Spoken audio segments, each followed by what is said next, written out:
Okay, you may have heard that I served in the United States Marine Corps. I probably told you that because I'm very, very proud of it. It was the honor of a lifetime. And you know what? We acknowledged heroes, and there were a lot of them. But when somebody screwed up, when there was an unnecessary loss of life, the Marine Corps knew how to ask tough questions and hold people accountable. Right now, I'm not seeing that on Capitol Hill. So they're having a hearing, and they're looking into some of the security failures that we all saw on January 6th. And I think they're being a little bit too polite about it. All right? We acknowledge heroes, but this is the time to find out what went wrong, to find out why that cop seemed to let rioters closer to the Capitol. Remember that when they took down the gate? All right? To find out why no one is talking about and why an unarmed woman, Ashley Babbitt, was shot and killed by Capitol Police. Didn't go there today, really. Tough questions need to be asked. They're dancing around it all. At times, I really felt like the bureaucracy was defending the bureaucracy. All right, now this is wild. There was a critical piece of intelligence, an email. The FBI had some data that war might be coming to the Capitol. It was the night before the riots. What happened with that information? According to public reporting by the Washington Post, the FBI's Norfolk field office issued a threat report on January 5th that detailed specific calls for violence online in connection with January 6th, including that protesters, quote, be ready to fight, end quote, and quote, go there ready for war, end quote. I guess I'll start with you, Mr. Sun. When a critical intelligence report is received by the Capitol Police, from an intelligence community source like the FBI, who usually would receive it? And I guess I'll start with, did you receive this report? Thank you very much for the question, ma'am.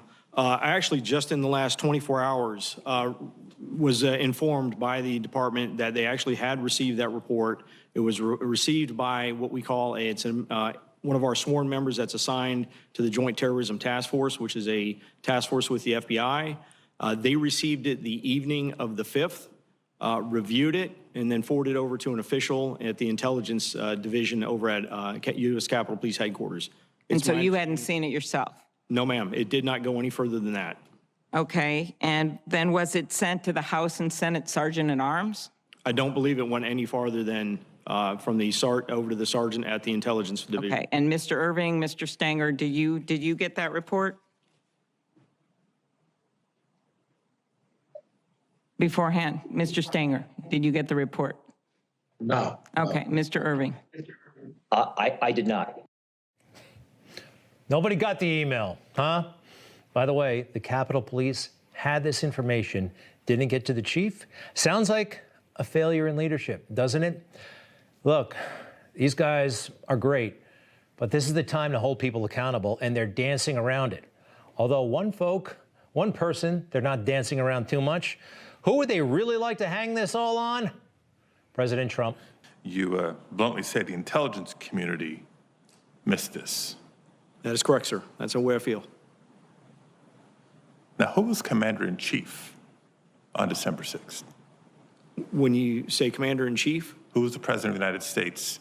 Donald Trump, sir. Overseeing the intelligence community that missed this. Repeat your answer. For the entire 18 agencies that represent the intelligence community? Yes. Yes, sir. He would be commander-in-chief. And who was that again? President Donald Trump. Okay. Look, there are tough questions that have to be asked, and I was not satisfied with today. We all know, we all saw it, the horrible failures, but they're not going there for the most part. And you know who wants this day to be as bad as possible for Donald Trump and all Trump supporters? President Biden. He is looking for every opportunity, his administration, to stick it to the previous administration, like last night, this memorial for COVID. I don't know. It seemed a little bit weak, quite frankly, in my opinion.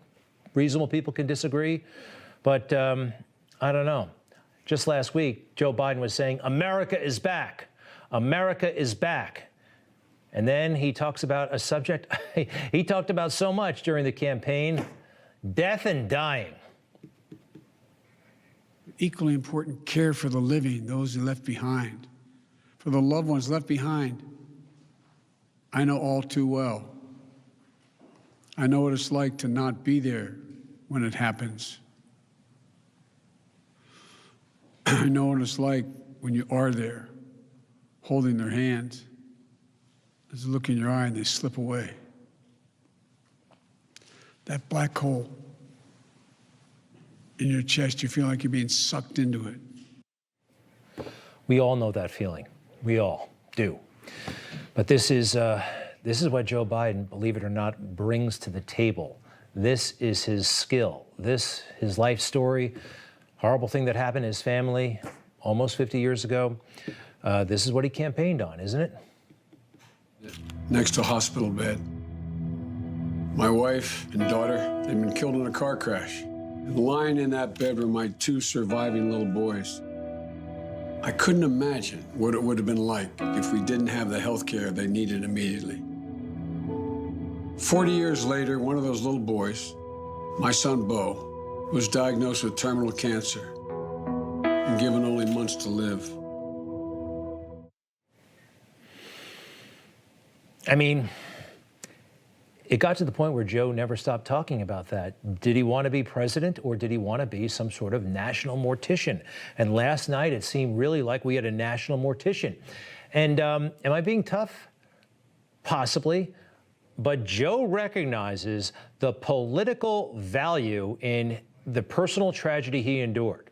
He's spoken about it since the very early stages of his career. He sat for a magazine profile, Death and the All-American Boy. I have no illusions about why I am such a hot commodity.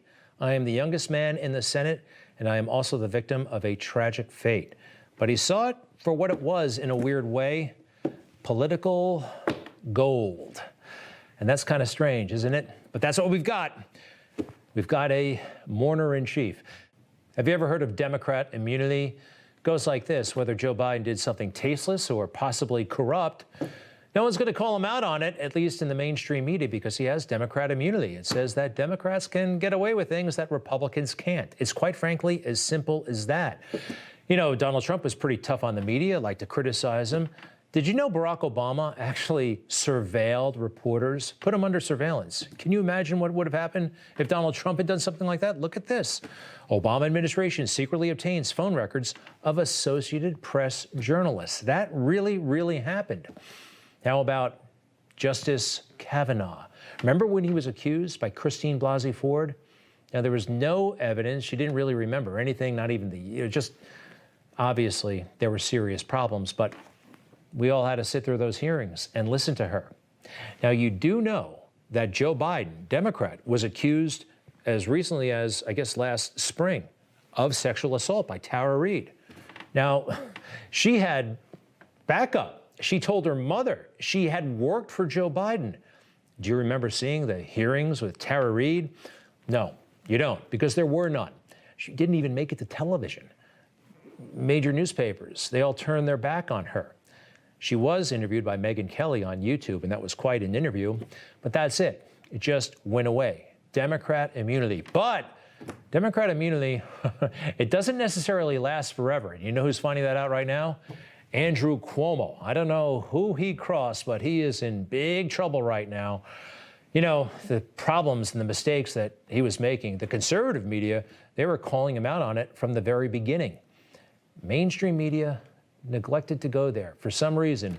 And now it's open season. I want to know who he crossed. Not very long ago, they were talking about him as the next president of the United States. Democrat immunity, it can wear off. Speaking of Democrats, I want to show you my favorite, liberal Democrat, Alan Dershowitz. You know, as conservatives, we need friends in the liberal community. Alan will be up front. He voted for Hillary Clinton in 2016. But you know what I like about the professor? He is a staunch defender and supporter of freedom of speech and civil rights. And there are a lot of Democrats out there and very prominent liberals, well, maybe not too prominent, but growing in number, who are really scared about what's happening right now.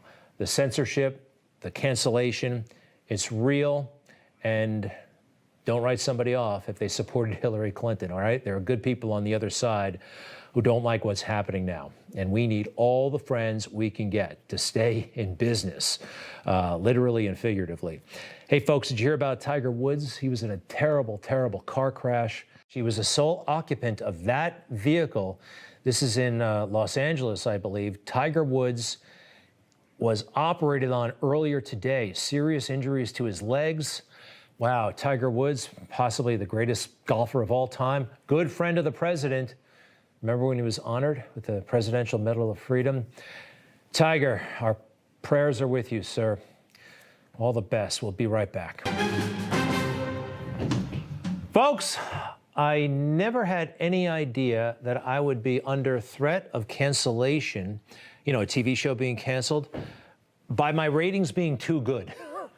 That's what's going on right now. Because Newsmax is getting a lot of attention right now, because we're doing very well, because people are noticing what we're doing, the truth we're speaking, guess what? That's bringing a lot of heat our way. Right now, members of Congress, actual sitting members of Congress, are sending out official letters to cable companies telling them to kick us off their cable systems. Isn't that ridiculous? Isn't that a little bit scary? Doesn't that sound like McCarthyism? Just a little bit. I don't know if I would have made the connection to McCarthyism had I not read Professor Alan Dershowitz's new Newsmax article, where he makes the case that what we're facing is something akin to McCarthyism. When they were going after communism, it's a little bit different, but same principle. Professor, welcome back. How are you? Well, thanks. You know, when I was growing up, there was McCarthyism, and there was something called red channels, where McCarthy and his henchmen would write letters on senatorial or congressional stationery telling TV networks, you better take so-and-so off the air. Why do you have so-and-so off the air? Explain why so-and-so, who once went to a meeting in 1930 of a communist party, why is that person still on the air? And as the result of getting those letters, Red Channels was formed. It was an informal group which listed TV stations that had people who were accused of being left or communist, and it really put about censorship, real censorship. It was self-censorship. And when I read this letter from these two ill-advised, maybe well-intentioned members of Congress from Silicon Valley who were probably trying to protect more or less their own constituents, namely the big tech, from intrusion, and instead they're going after Fox and Newsmax, it really reminded me of when I was growing up with McCarthyism. So I made the comparison, and I think it's an apt one, and it's very, very scary. Well, thank you for doing that. By the way, I think if I wanted to, look, we want to beat CNN, but I want CNN to exist. But if I wanted to, and I think if other conservatives wanted to, they could make the case that mainstream media helped incite riots from coast to coast.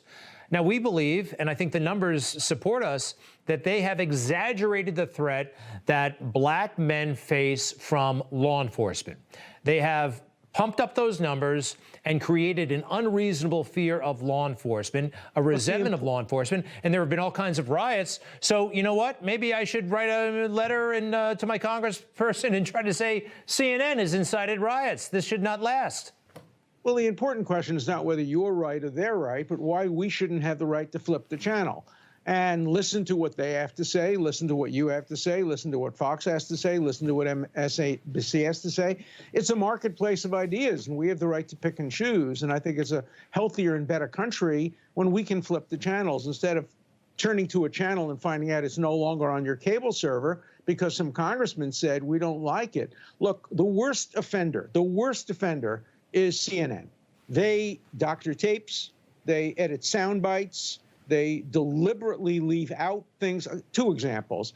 When President Trump made his famous speech in the Capitol, they left out the fact that he said, patriotically, peacefully, have your voices heard. When he spoke in Charlottesville, they left out the fact that he said, I'm not including among fine people neo-Nazis and white supremacists. They should be condemned.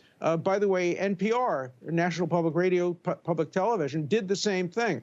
If you want to learn what Trump actually said, you had to listen to Newsmax or Fox or maybe some of the others.